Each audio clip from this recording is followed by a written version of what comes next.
the story about the two holes in the ground, Mooney? Where? Where what?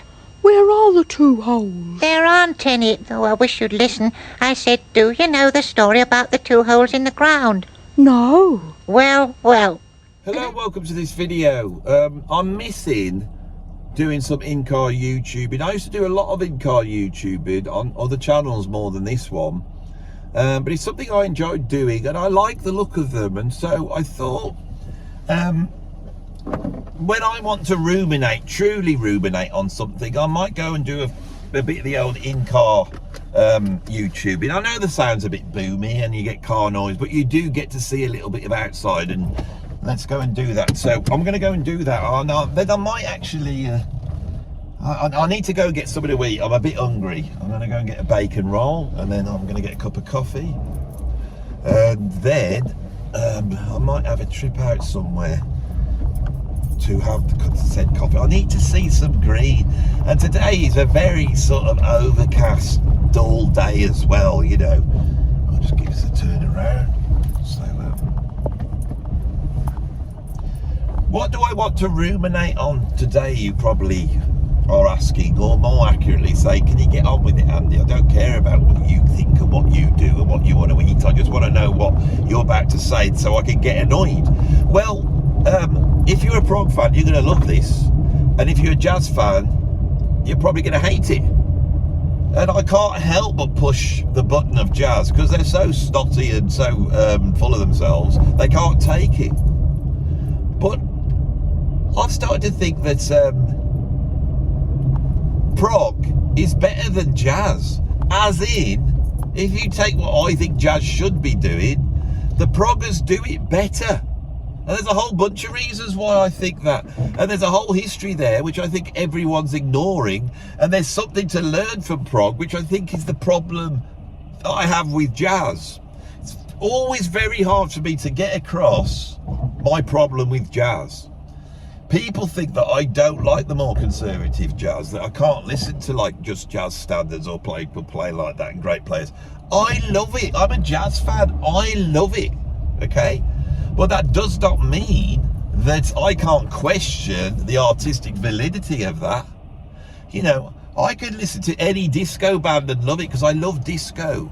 You know, but when I put it on, I don't think it's the equivalent of bloody Rembrandt or Shakespeare. I just know I enjoy it. And that's what I feel when people are playing jazz standards. I like it. I can judge the quality of it. But my art training, and that's what does it, my art training tells me that it's not that creative, that there's not anything really going on. There's not any great statement about life. It's just a display of craftsmanship. And craftsmanship, as we know, is not art. And if you mistake craftsmanship for art, it's because you don't really know what art is. So, what's this got to do with prog? Well, this is like an introduction really, because I'm now at the place where I'm going to get my bacon roll. So I will stop it, and then I will be back in a minute, and we can go for a drive. Hello. Oh. Right, I've got my victuals, of course a cup of coffee. I think that's why I'm not functioning very well at the moment. And then I've got my bacon roll, and also I have got a triple chocolate donut. Not the most healthiest thing, but I felt like I needed a treat to, that's what we always say, I need a treat. You should have a treat, Andy, you need a treat. Yeah, I've got my victuals, I've got my treat. Let's head out somewhere and park up, and then we'll have a think about this idea. That jazz is not as jazz as prog. That prog does a better job of being jazz than jazz does. Oh, Andy, you're so contentious. They're not going to like it.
When we look at the musicians in the Wrecking Crew in the 1960s, which of course called themselves the Wrecking Crew because they were all highly trained musicians that had come up in this sort of intellectual jazz realm. They could read, they could play classical parts, play orchestrations. They felt like they were wrecking music by contributing to these sort of pop sessions. But of course, it was these session musicians that were utilised by the likes of... I'm going to have to eat this. I'm going to have to eat your bacon. I do apologise for this, but I'm so hungry. I was going to eat this and then do the video. Shall I do that? I'm going to eat this and then I'll come back when I've got ketchup around my face. That's a bit better. Running counters to this sort of third stream, a sort of intellectual, compositional approach in jazz are the free jazz musicians. Originally we have people like Ornette Coleman, John Coltrane, and then we get Albert Ayler, Archie Shepp. This is, when we say free jazz, it's not just they're free to play whatever they want. It was also about emancipation. It was about the African American experience in the United States of America, and they're asking for freedom. But these two ideas are joined together, which I find fascinating. The idea that at that point, freedom was seen as a universal want rather than a want tied directly to identity groups. Very, very powerful, and expressing the emotional aspects of not being free, which I think is where arts and music is at its best. But when you put these two things together, when you get jazz musicians sort of slumming it and playing on sessions, so they're in there and getting involved with all that, hanging out with producers like Tom Wilson, who was producing Coltrane and Cecil Taylor, and he's now producing Bob Dylan albums and then producing Frank Zappa albums, and these musicians are turning up and this is all frothing around. This becomes an incredible fertile world. And all the complaints that the jazz musicians have about rock music and pop music, that it's too formulaic, too simple, there's not enough harmony there, it doesn't swing. Once the free jazz musicians have got in there, that goes out the window. Because the stuff that the free jazz musicians means that you can open up another language in rock music, which is the avant-garde, which is the free. And Hendrix, who is ostensibly a blues guitar player, embraces this. And when he emerges, whether it be the burning of his guitar at Monterey or his incredible version of Star Spangled Banner, he incorporates all these avant-garde elements. Hendrix goes to the UK, and over there's a completely different scene going on that's grown out of skiffle. And skiffle has created an interest in traditional jazz, but also rhythm and blues and jazz, modal jazz.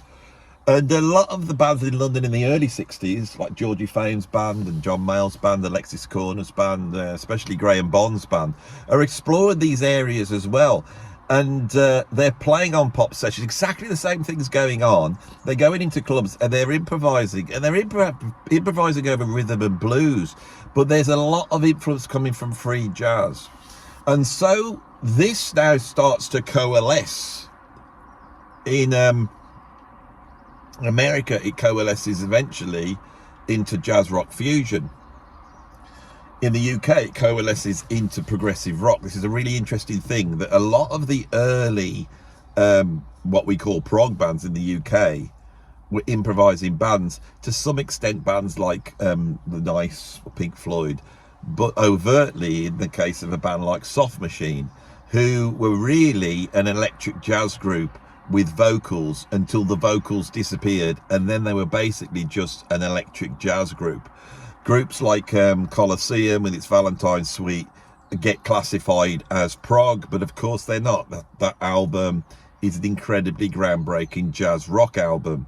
We get Ian Carr with Nucleus, so there's a whole host of these bands emerging in the early 70s, which are basically jazz groups.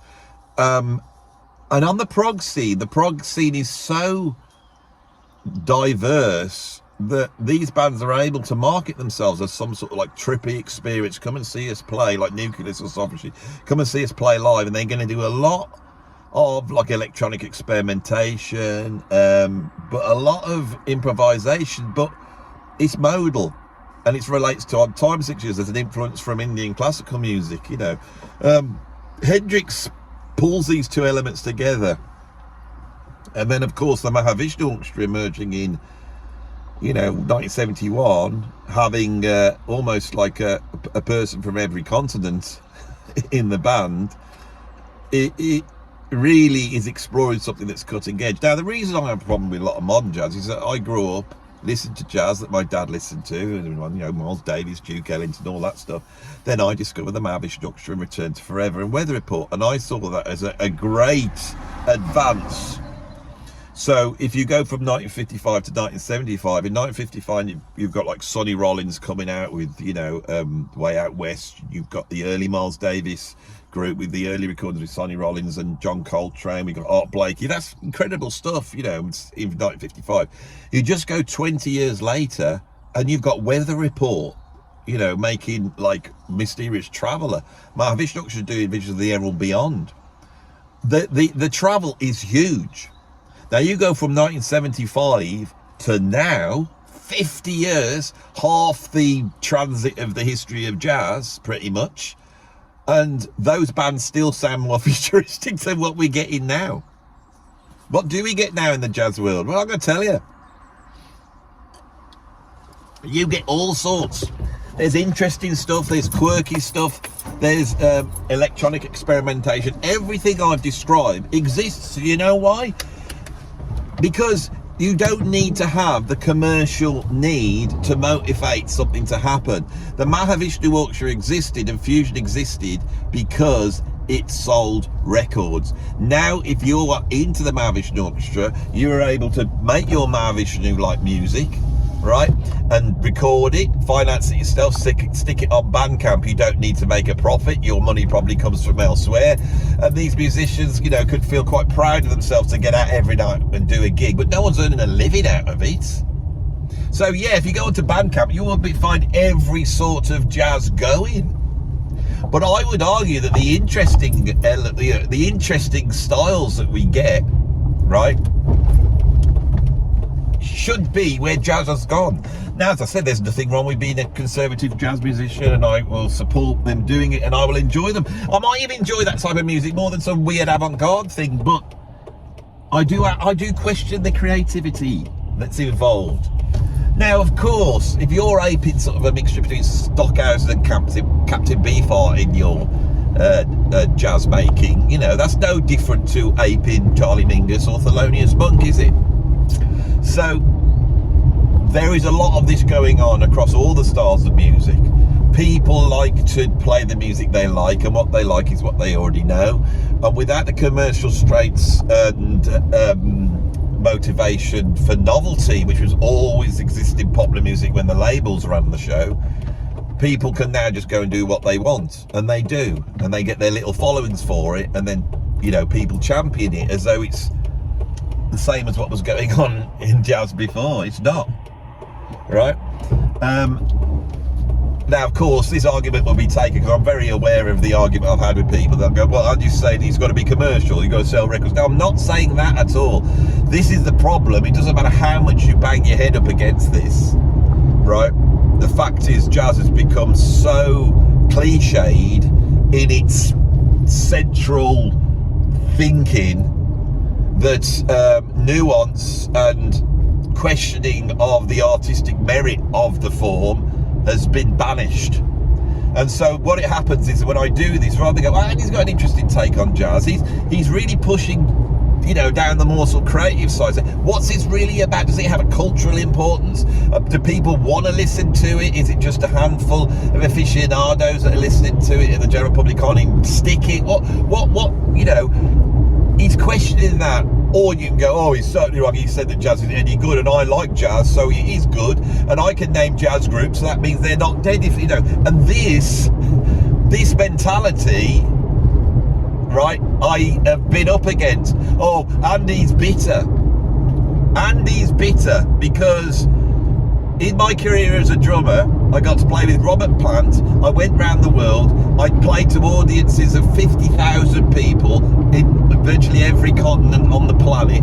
I played on albums that I really enjoyed doing and people enjoyed doing, right? I played all different styles of music, including jazz, and I was able to support myself as a musician financially, albeit with a lot of teaching. But I've been able to arrive at nearly 60 years old, having the best life ever, and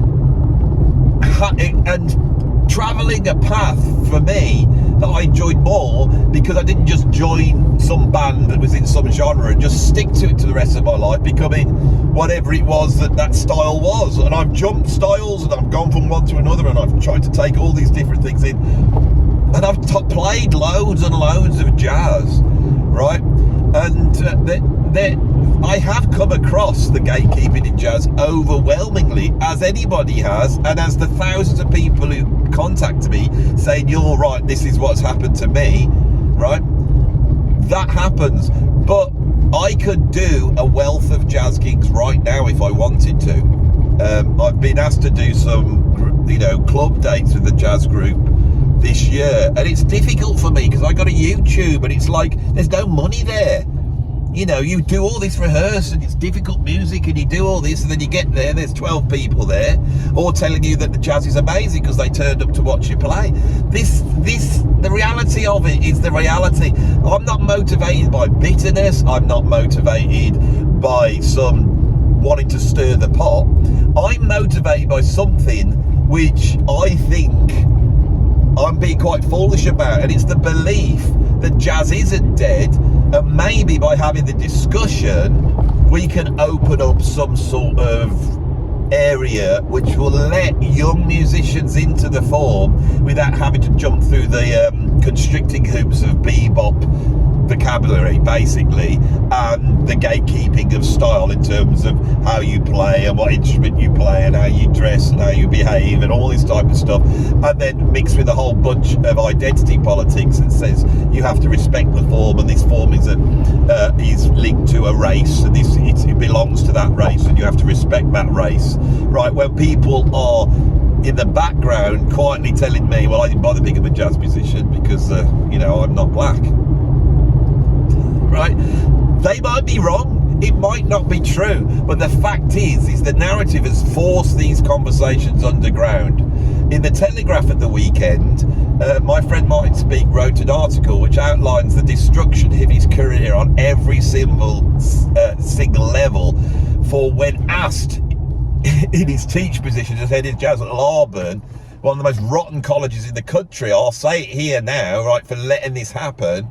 One of the most rotten educational environments, because when he was asked to give his feedback with his freedom of speech, he turned around and said the terrible thing, which is that jazz isn't racist, and that it's like an amazing form and anybody of any race can get you involved, and there's loads of examples of black musicians doing incredible stuff. In saying that, he transgressed the narrative. People are saying there's no gatekeepers in this. He transgressed the narrative, and what was the punish for that? What is a just punishment for having an opinion about that like that? I'll tell you what it is: the complete destruction of every aspect of his life. It winds me up, these people, when they come back at me and do not grasp what I'm trying to challenge here.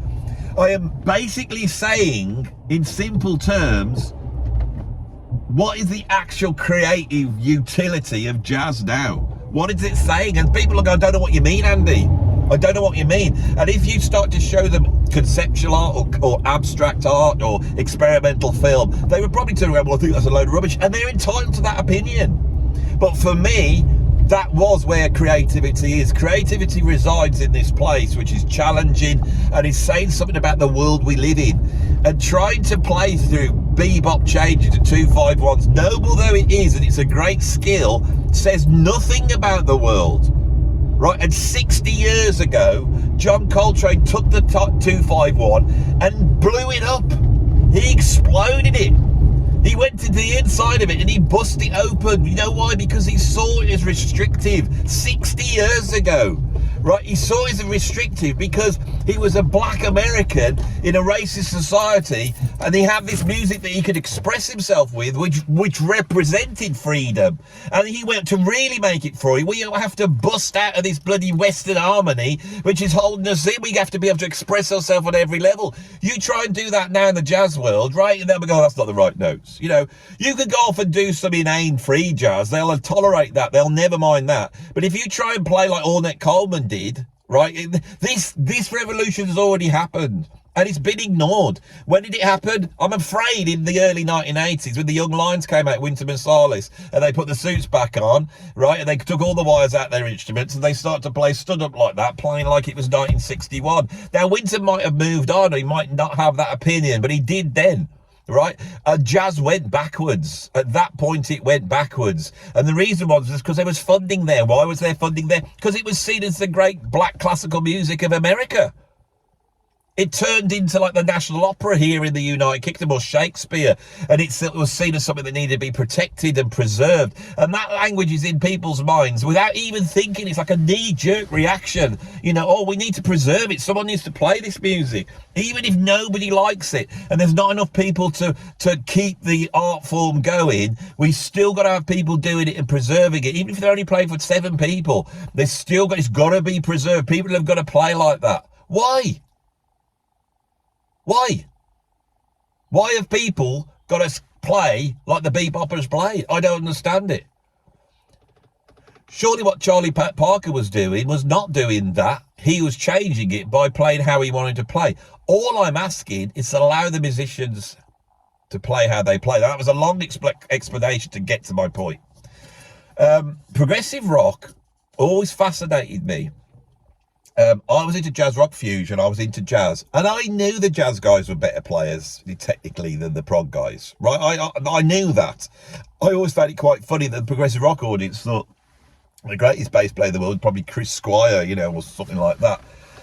They had no idea what was going on in the world of bass, and you know, they would never have been able to get their head around Scott LaFaro and what he's doing, right? And any prog musician would admit that. But as jazz moved back towards conservatism and prog emerged, what the progressive rock bands had, which was quite incredible, was an adherence to individuality. So if you look at even in the 1970s, 1980s, if you listen to a jazz drummer, they are not as individualistic as the average prog drummer. Bill Bruford is a prog drummer. I can recognise Bill Bruford if he just hits the snare drum. Same as Art Blakey, same with Joe Jones, same with Elvin Jones, and any other drummer that's got the name Jones in. Kenny Jones from the Small Faces. Maybe not. Anyway, I'll put myself off now with that nonsense. I'll have a swig of coffee.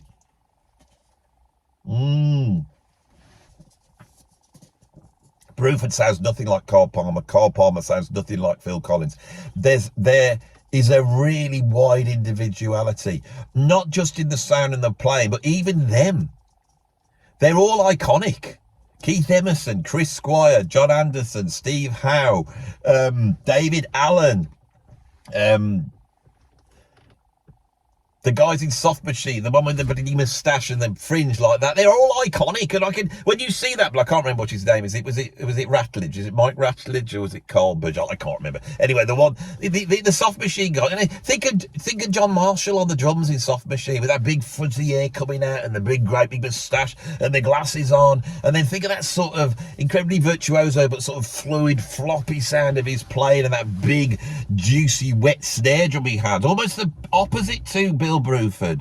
Then drummers emerge like Terry Bozzio, and then you get like Stuart Copeland coming out of Curved Air. All these drummers sound incredibly different, and it's the same with bass players. Tony Levin sounds nothing like Chris Squire, you know, and it's like the guitarist Steve Howe is nothing like Steve Hackett.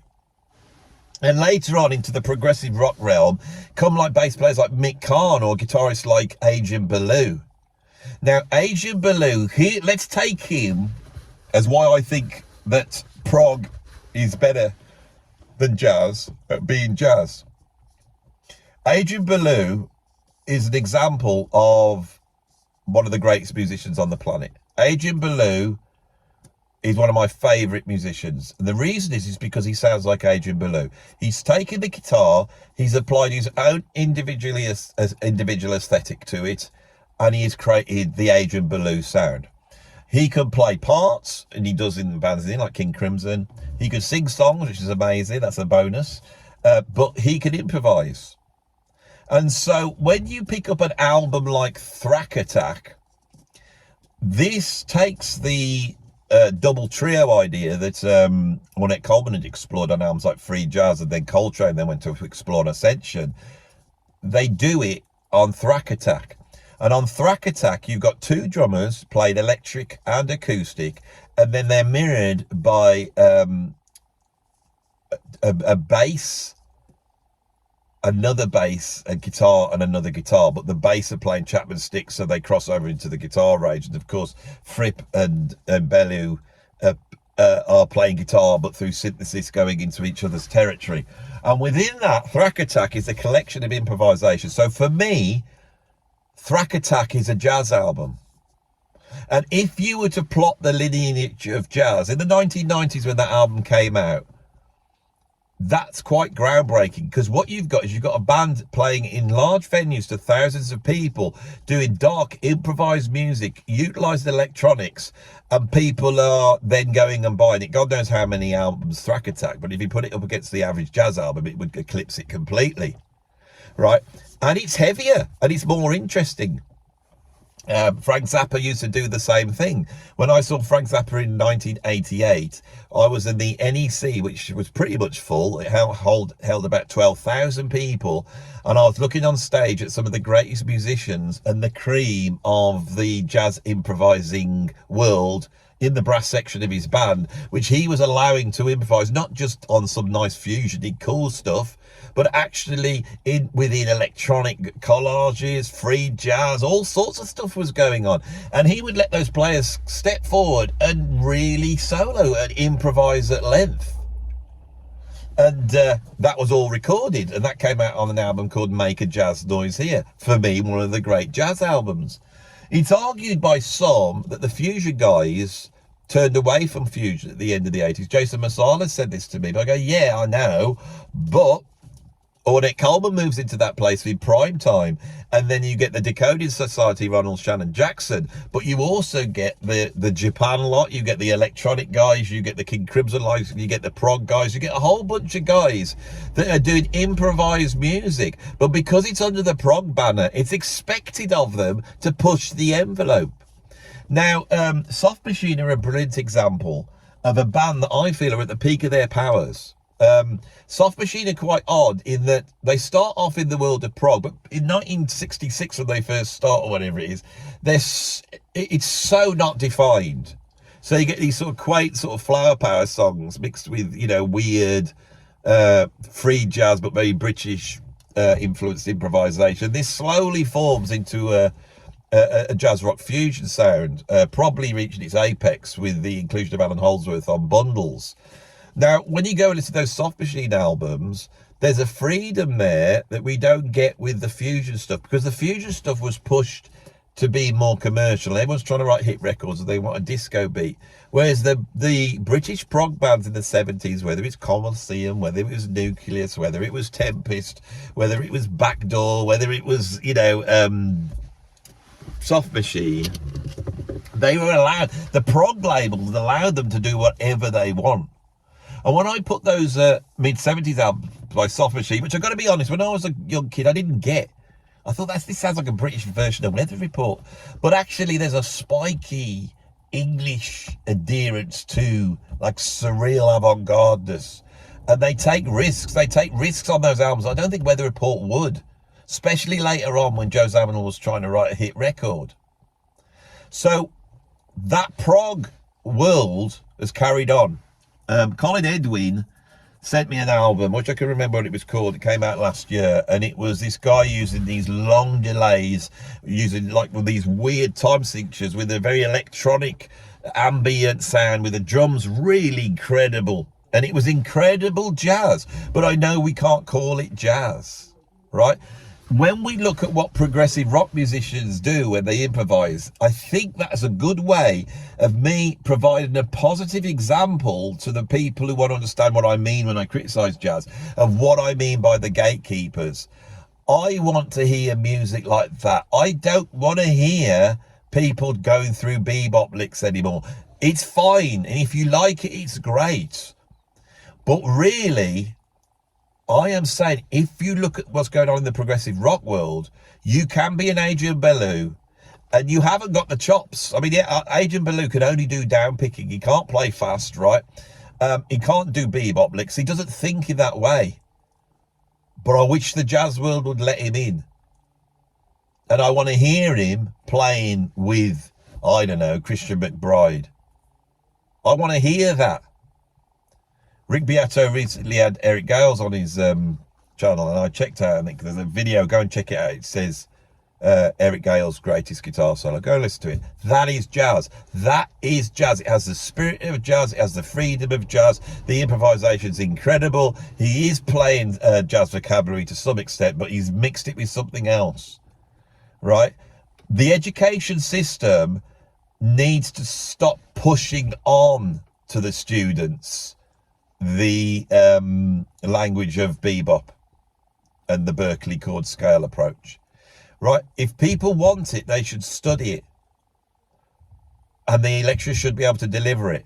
But they should be in the colleges trying to create a place where people can discover themselves and find out what they're interested in.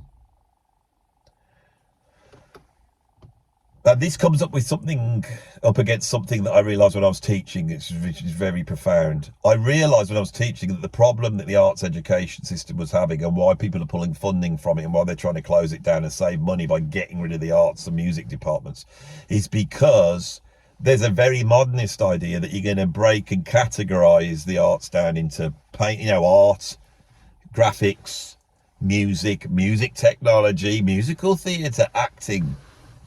And those are all separate, and then you go in, and because they're separate, it becomes like an ideology of method, an ideology of methodology. This is how you do this, this is how you do that. Now, if you go into the average art department, it will be much less strict than jazz education, as will be the acting department. They will all be less strict. In music in terms of music technology and in terms of jazz education has become so tight. So it's like, this is what you need to do.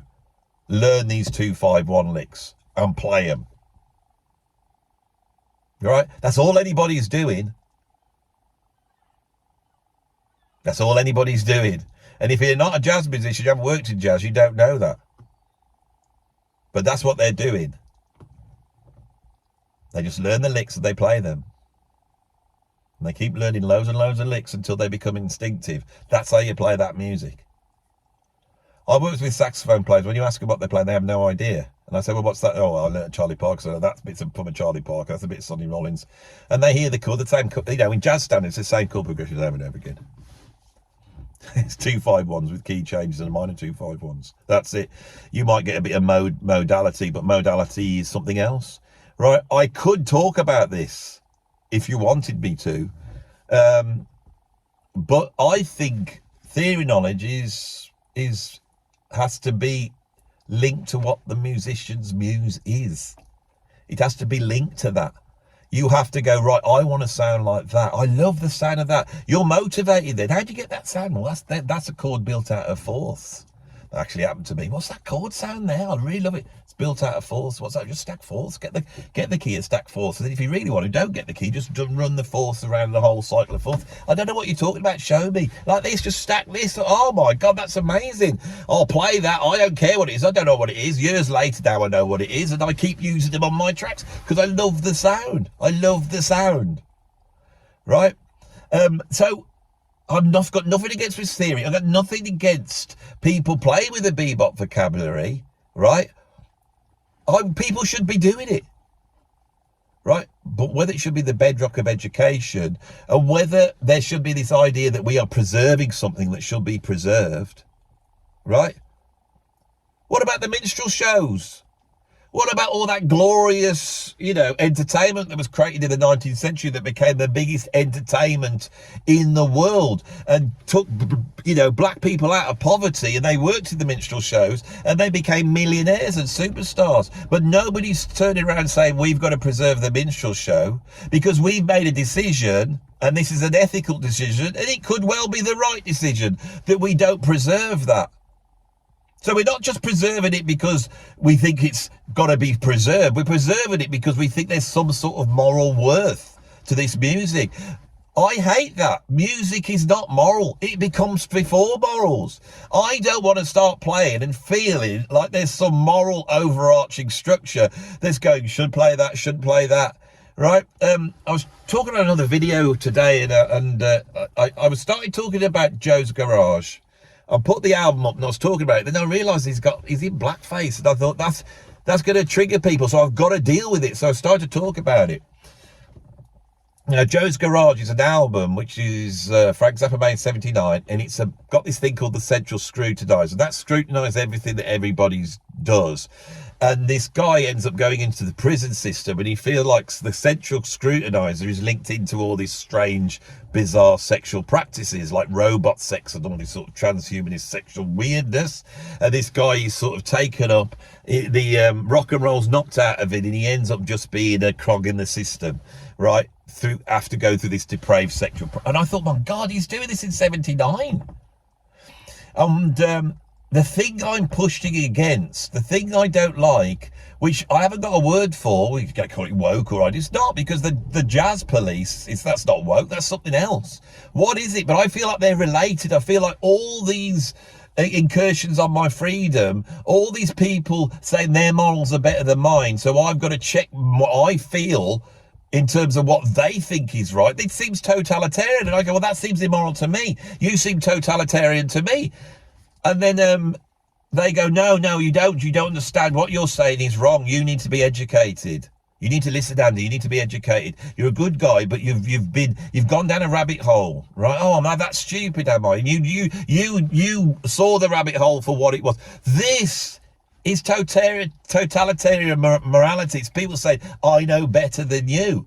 I don't think I know better than anybody. I come out here and talk, right? But my ideas, because I'm not the sort of person to adhere to an ideology, really. I'm just not like that. I'm a sort of, believe anybody can say what they want and do what they want. That's a really strong thing. That's why I love jazz.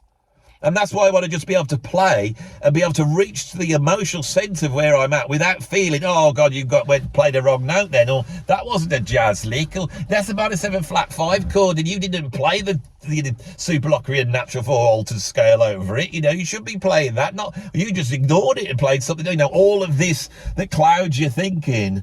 When you try and bloody blow on an instrument or pluck on an instrument, this overarching morality, this hyper morality of I know I'm objectively right. Jazz can't exist in that context. No art form can exist in that context, right? That is what I'm pushing against here when I say that. And the misunderstandings that means I have to tolerate looking at my interview on Rick Beato and seeing people saying, I cannot believe you've platformed a neo-Nazi. I promise you, on my mother's life, and may she die tomorrow, and she's 85, this is how confident I am in this. I am not a Nazi. I am not a fascist. And I absolutely hate racism. I'm saying that, but that doesn't matter to these people. You could overtly say that, but they won't listen to that. They're going to listen to something that they have decided makes you guilty. Right? Now, on that album, the Joe's Garage album, what I've just described seems to mirror this idea of the central scrutinizer. And the central scrutinizer is this overarching morality that tends to exist in the sort of middle-class privileged realm, right? People who, talk that argument, but live entirely capitalist existences and benefit more than anybody else, as do I, right? As do I. And those people get to control the narrative, to use their terminology. But it's much better to go back to what Frank Zappa's saying and try and point out the central scrutinization. That's what we're being scrutinized at the moment. And when you say something they don't agree with, they will label you with the worst things that they could come up with, which would be Nazi or paedophile.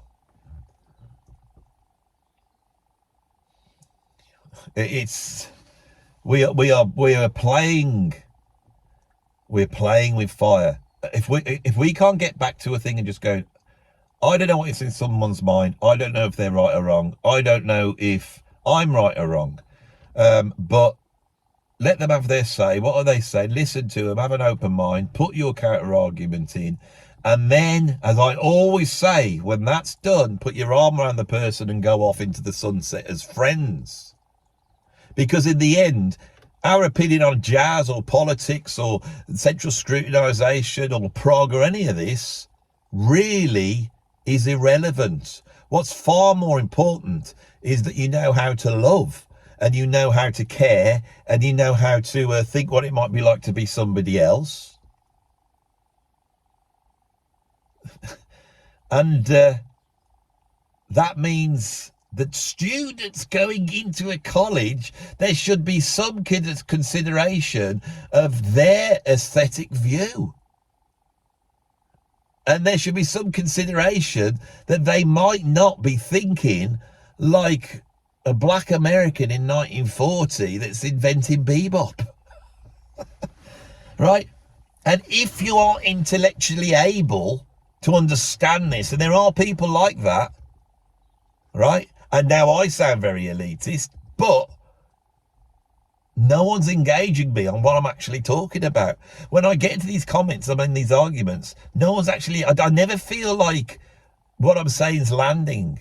So this video has been about me saying, if you go and listen to like 1970s Soft Machine, or you go and listen to 1990s King Crimson, or maybe Shut Up and Play Your Guitar by Frank Zappa, and a multitude of albums that are coming out under the progressive rock banner that contain improvisation, but probably would not go under the jazz radar, I'm saying that some of the ways that those musicians who are freer to express themselves in an improvised context, if you listen to that, this might give you a positive example of what I'm talking about.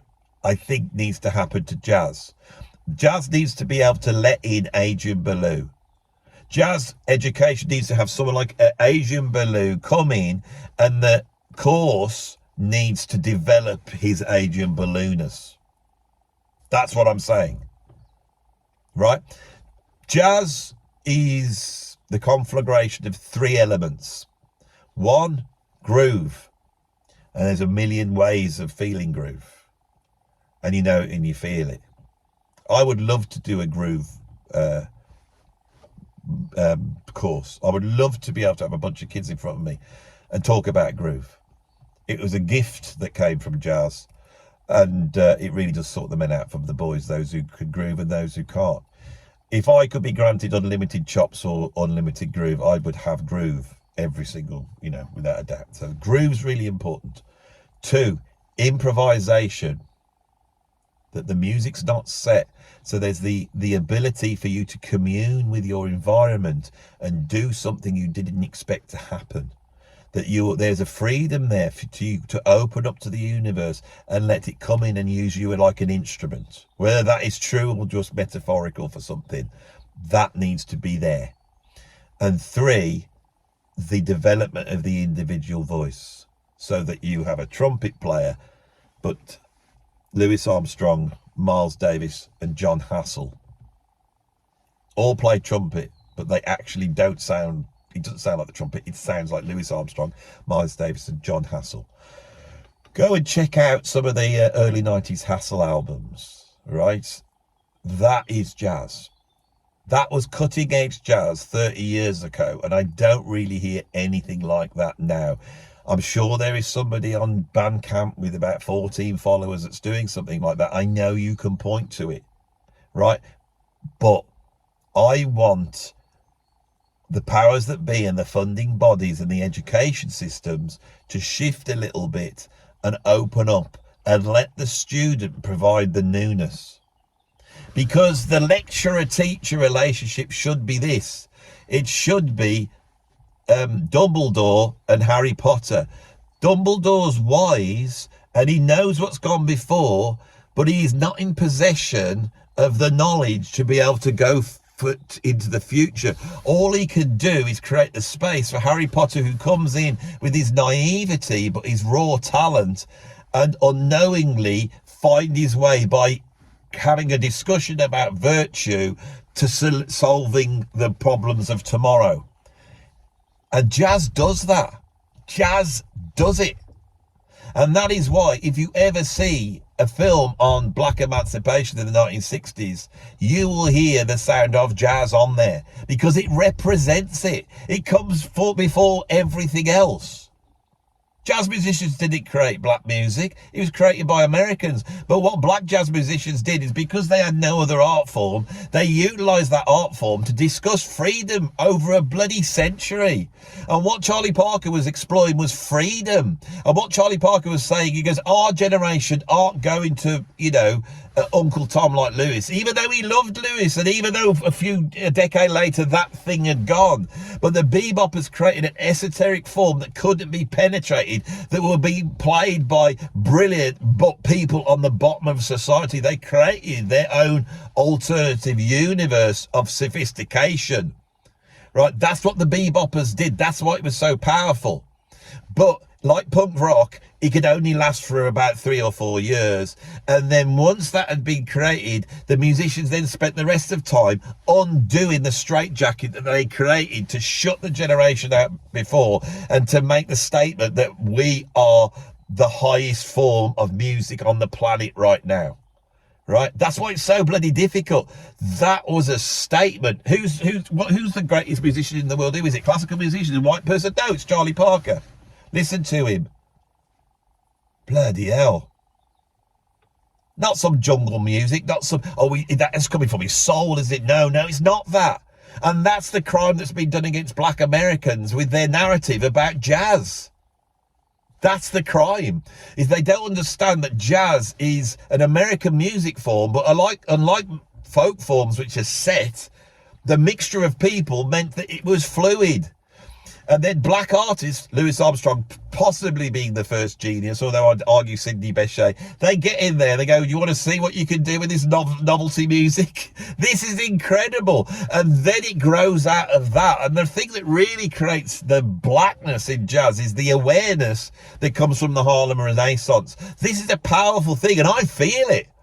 But the thing is that the old jazz, to me, when I heard these musicians like Mingus and Monk and Miles, right, I was like a white middle class boy in England, and it spoke to me, and I felt like I've got to get involved in that. And there was nothing about the music back then that I was hearing in Monk that said you can't be a part of this.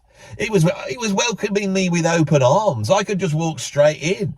It wasn't about this stuff. It wasn't about all the tropes that we have, the racist tropes that we have about the black community. It wasn't about that. It was something else. And anybody could have. It was a gift to the world. It was a gift. And then you get to 1982, and the Young Lions come out, and suddenly we have Courtney Pine, and these guys aren't racist. These guys have Courtney and Winton, I believe they see it like me, that this music is a music for everyone and everyone should be involved in it, right? And it shouldn't be shutting the doors to anybody, and it shouldn't have a narrative put on it by the central scrutinizer saying, well, this is black music, or this is music about oppression, or this is a cry of slavery. All these things, it's there. It can be interpreted, but if you're going to interpret jazz like that, don't think that that's going on around now. In the elite halls of jazz education, in the elite, concert halls where funding has allowed certain musicians to step forward and have a career out of it because they get funded, because they'd never be able to make a commercial profit out of it themselves, right? Don't think that's the same thing. And if I come along and criticise that, I am not being a heretic. I am just having my opinion, right? I'm just having my opinion. And if someone critiqued me going, I can see what Andy's saying there, I don't agree with that. I know what he's saying there. And having some empathy to go, I can see why he would be like that. I can see why he might think like that. Right? So you can reach the middle ground. But when you go towards the jazz world, they might be shouting that they're not gatekeepers, but they bloody act like it. And they're angry. And he shouldn't be saying this. He shouldn't be saying, he's an idiot. This is idiocy. He doesn't know what he's talking about. Right? That comes up straight away. He doesn't understand it. Andy doesn't understand it. I tell you something, if I have a comment that has no substance again, but just tells me that I don't understand it in some way, you're not well read on this subject. Andy's quite ignorant. He gets things wrong. You know, all that type of stuff. I was a teacher. Do you think you turn around to a student and say that when they don't understand something? No, you don't. There's no empathy there. And that is my point. I am saying there is no empathy there. When you meet something you don't like, you just turn around and go, oh, the person's stupid, or the person's a Nazi. Right? This has got to go. We are not going to survive in Western capitalist democracies, right, where we have all these freedoms that we no longer seem to value, that are embedded in jazz, I believe, right? And there's some that don't, but that's a fair enough discussion. But if you are of that, right, we need to open ourselves up to other ideas and go, have you got the solutions? Where's Harry Potter? Where is he? You know, but Harry Potter, you know, I'm sorry to keep using this illusion, but all he's getting taught is one movements. That's all they're teaching. That's all they're teaching. Dumbledore didn't teach that. Nah, Dumbledore was a proper teacher. And I want to be the Dumbledore. And if, as I get to the end of this video, I state the fact that I want to be the Dumbledore of YouTube, of music YouTubing, you know, then there's anything more prog than that, is there, really? So I proved my point. The car always brings about more political thought. When I get political, there is a certain contingent that will go, Andy's wrong. Don't listen to him, right? He has got bad ideas, right? It is that I'm criticising, not the ideas, right? And I'm going to state here, right now, if you actually ask me my politics, I'm not right-wing, okay? That's the bottom line. I'm not right-wing. I'm centre-left. If you want to know my idea about racism and race, I believe that everyone should be treated the same, irrelevant of race. And I believe to judge an individual based upon ideas you have about the racial category that you just happen to have plopped them in is absolutely illiberal. And I believe that's what was the reason why Black Americans were emancipated in the 1960s and not emancipated in the 1990s when Holman Plessy took out that case against the rules. That's why it happened a second time, because they had a statement and they wouldn't get conned by the country saying, oh no, but I think we should be separate but equal. No, you treat us the same as you. You don't box us off and treat us different based upon our race. That is my idea on race. If you want to know my idea on sex and, you know, sexuality, I am a big fan of the art that came out of the gay community. I have no prejudice against gay people. In my time as a teacher, I helped many trans kids develop themselves. And that whole argument is so toxic, and nobody considers the trans kids, the teenagers, and they get compared to drag queens, and they get compared to middle-aged men that like dressing up in their wives' stockings and using, you know, women's amenities. There's different types of people in that category, but the people who are exploring their identity, we must support. You know, the teenagers that are doing that, we must support them 100% in what they're doing. Putting ideology on it is pointless. It's that, you know, putting categories on it is pointless, and both sides try and do it. Just have some empathy for people. Just think of what it's like for them. Put yourself in their shoes, and show them as much love as you possibly can. I am an old hippie, really, and I believe that all you need is love. That's what it is. And if, you know, the fact that I get That is where I come from. And I think anybody who watches the channel enough will know that they'll go, Andy's right, I don't agree with him every time, but I don't think he's a bad person, because I don't think I am a bad person, right? Those who call me a Nazi and a fascist, I think the problem lies with them, and they need to check themselves, because what they're doing is absolutely bloody terrible, and they should be ashamed of themselves, really, right? For calling somebody that. You know, when I do these videos, I want to talk about the subject, but of course, doing this YouTube is intense. There's all these comments you read, there's all these other videos you see people reacting to you. I got a guy, it's all right, I'm going to be running out of battery in a minute. I got a guy, some guy, I won't tell you who it is because you'll go and watch it. He's only got about 12 subscribers. But he spends his videos trying to work out what class I am, and he's decided I'm upper middle class because he said my dad was a CEO of a company. My dad wasn't the CEO of a company. He was on the board of directors of Land Rover, right? And there was a ton of directors. He wasn't the boss of the company, but he worked his way up. Right, I would say I was lower middle class, you know. My dad's parents, his dad was a baker, and then none of them had degrees.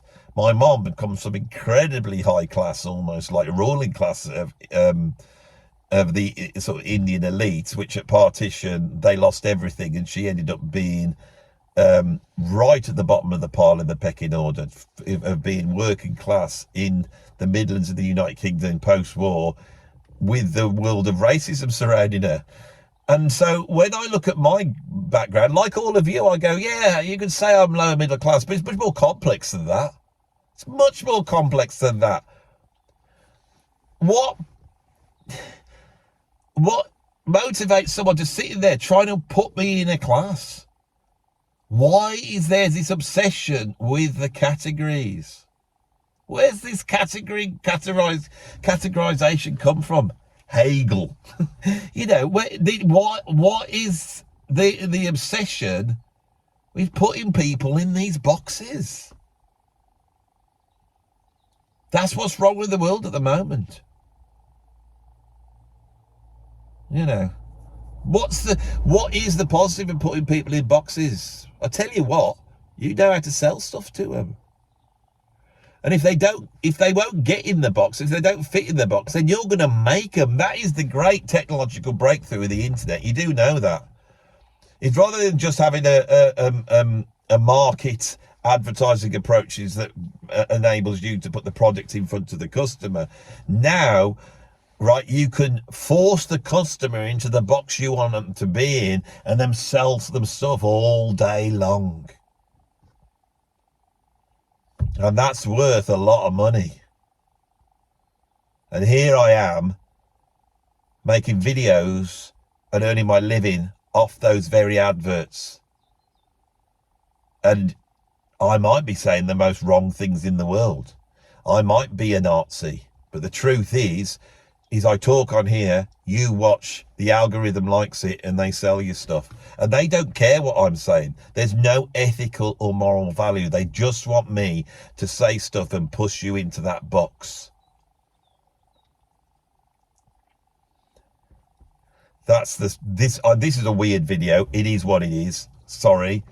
You know, I am the worst person to have a YouTube because I just talk. I've got no filter. This is what I'm like. I'm a little bit ADHD, I think. I'm a little bit on the spectrum. I just talk and I say what I think. You know, I think people who have Tourette's, it's a gift. And when I see it, it's like the most refreshing thing to have the person just saying what is really deep down there. You laugh because you know there's always an element of truth. Always an element of truth. You know, I saw a thing on the internet, this bloke's, I think it was a drama, he's walking down the road and he says F off to the police and they say, what you doing? He goes, dealing drugs. And the fact is that even when you're not dealing drugs and you get stopped by the police, there's this pressure inside that you don't want to do something. You have to hide in your guilt, the shame you have as being a human being, but you're continually repressing and pushing down. And the best way of letting that out is through the art. So when people come along and police it, they can't do that. And this is why the arts have to go before morality, because sometimes when you prick that bubble, in the catharsism, the pus that comes out isn't ethical. It comes before ethics. And there is a joy to sometimes to hearing someone saying a racist joke, not because it's racist, but because it critiques the control that we have that says you can't say these things, right? It's transgressive. Art is sometimes transgressive. Is it right to transgress? No, morally, no. You should never transgress the moral rules of society. That's the whole point. But you need to find out where the next barrier moral-wise will be. I talk about this on this channel. I love jazz and I love prog, right? But I really love art and I love music and I love film, right? And I love stories and I love anything creative, computer games. I love it all. I love people being creative. They're at their best. Now, they're at their best when they're looking after their pets. Human beings are at their best when they're looking after their pets. And then below that is when they're being creative. And I want to talk about it on here. And I want to get an audience of people that go, Andy's quite funny. He gets on my nerves. He says a bunch of crap. But if you stick around at the end, he always ends up talking about love and empathy and togetherness and nice stuff. That's all I want to do. That's what I'm trying to do. Because I don't just want to be on here getting the views. I want to be on here doing something that when I'm on my deathbed, I can go, that was worthwhile. This is a meaning of life video. It's a car. I need to get back in the car every now and then. If you look, let's finish up by having a look at the sun, shall we? Because the sun has come out. The sun has got his hat on. Hip, hip, hooray. You see how the weather, can you see that? Oh, I can't bloody grab my phone without switching it off. Can you see how the weather is mirrored my journey? Still a bit overcast, but it's a lot sunnier and nicer now. This is very nice. Do you want to have a listen to the birds? They always have the best song.